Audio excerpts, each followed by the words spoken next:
The other game that released this week, something that I played a good amount of, and by a good amount of, I mean like maybe like 10, 15 hours over the weekend. Dragons Dogma 2. I've been streaming it at Twitch. I don't even remember what my Twitch handle is. It's okay. I'll put it in a note. But I've been streaming it on Twitch. If you guys ever care to look, if you're on the fence about getting the game, maybe I'm not the best at it. I'm just gonna tell you now. If you tune into one of the streams, you may not find that great of like top tier gameplay, but I try. Either way, it's fun. It's really fun. It has a very old school feel to it. Apparently, a lot of the we'll call them quirks, right? We'll call them quirks when they're really game decisions, but I'm going to refer to them as quirks because it's things that other games have that this doesn't, and I don't like for that. Fast travel is a mess, but they kept that from the original one, so that was design choice. That's not a game problem. Not being able to lock onto enemies, that's a design choice. It's not a problem. They intentionally left it out. They didn't forget about it. It's intentional. But in the beginning of the game, if you're playing one of the slower classes, like a fighter, or a little bit into the game, whenever you get to the warrior vocation, those are a little bit slower. And that camera is like your worst enemy sometimes, especially because those goblins will jump you. They will. They're pretty vicious. Hey, the goblins ain't shit, bro. Yeah, from what I saw watching your stream, yeah, that camera is so fucking Sometimes you gotta fight the camera. Sometimes you gotta fight the camera. Game is good either way. You get used to the camera. It's gonna take you a little bit. Another game decision that maybe I'm not the biggest fan of, and they kind of give you a warning about it whenever you play the game, is it pretty much tells you that the autosave is not to be relied on. Oh wow. It just spells it out for you. It says it in those exact words. The autosave is not to be relied on. Damn. It's because it saves before you get into combat, and then it saves after you leave combat. But the open world in this game is very alive, right? So like the beasts themselves will fight each other. And maybe you just walk into it. Or maybe you're at the end of maybe killing something, and right when that autosave starts, like for example, a griffin will just come down and absolutely ruin your life. Like snatch you up and fly you away? It did take one of my companions, and it took her up real high and then dropped her. Damn. Wow. Yeah. Yeah, it kind of just clawed me up a little bit. But it snatched your partner up. Yeah, it absolutely did. I did not get that pawn back. But these are my like first impressions of the game. If you want like an overall, is it bad, is it good? Great game. Excellent game. It is very old school. It's very hardcore RPG. It's very bare bones in the sense of quality of life features. Like the map is literally a map. You'll look at it, you're not gonna understand it. They kind of just set a marker somewhere and they're just like, find your way there. If you don't have the patience for that type of thing, you might not like it. You have to walk everywhere. There's no mounts, and there's combat everywhere. So if you love, you're either gonna love or hate the combat really early. So I got to walk everywhere. I don't get no horse. No nothing. No skateboard. The fast travel system is like a buffalo cart. So like sometimes you'll catch it on its route and you can hop on it, and like it's not like you can pick where the cart goes. The cart will be like, hey, we're going to the nearest city, and then that's as far as it goes. That's crazy. This is some old time settler shit for real. What? Yeah. Yeah. Oh, man. Like I said, these are quirks. These are not like things that they forgot to do. These are design choices.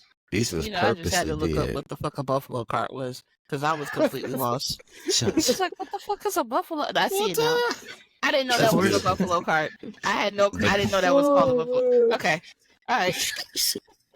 No, I'm glad you did. I'm glad you did, because you could have left yourself the ignorant motherfucking like, yeah, buffalo card. And then you would have got that call from Who Wants to Be a Millionaire.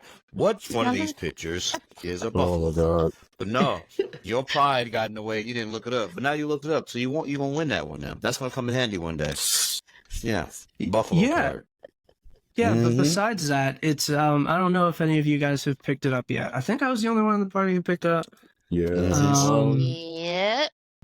Yeah, but those are my first impressions of it. I do love, one thing that I will say is that the amount of attention to detail that this game has is truly incredible. From like the character designer kind of like sets some of your stats for you.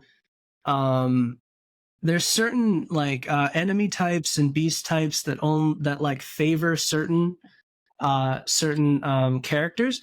Like there's like a larger type of troll. I'm not sure what type it is, but it will almost every time target the female pawns, and it'll pick them up and try to rip them apart. And I've never seen it pick up a male one. Interesting. So that's a fucking don't say it.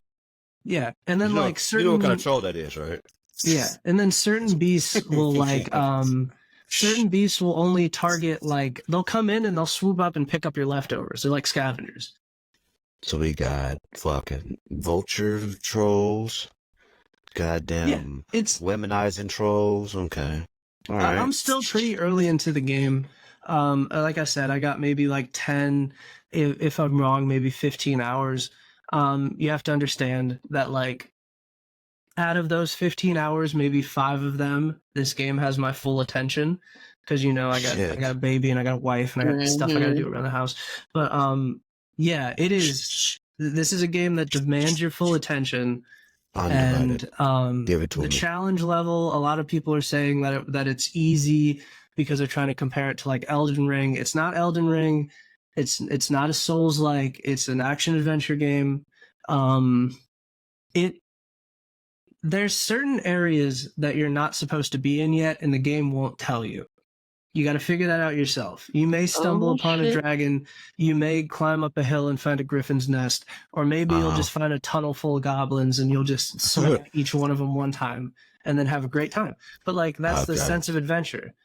I do like adventure, though. Can you play with people, or is it? No. I was so close. I was close because I was like, if we could play together, I'll get it. Oh, I was close. Nope. I hate player one games. Sorry. Solos. I need a whole It is one player. There is a cooperative aspect to it in the sense that you create your personal pawn. Your pawns are pretty much like your companions in the game. You create your own personal pawn. That pawn levels with you. Then you go up to this rock that allows you to pull pawns from other universes. And those are pretty much the ones that other people have created. I did my best to recreate Pan Am, because if I'm going to be traveling with anybody, it's going to be Pan Am. That's absolutely one of my favorite characters from Cyberpunk.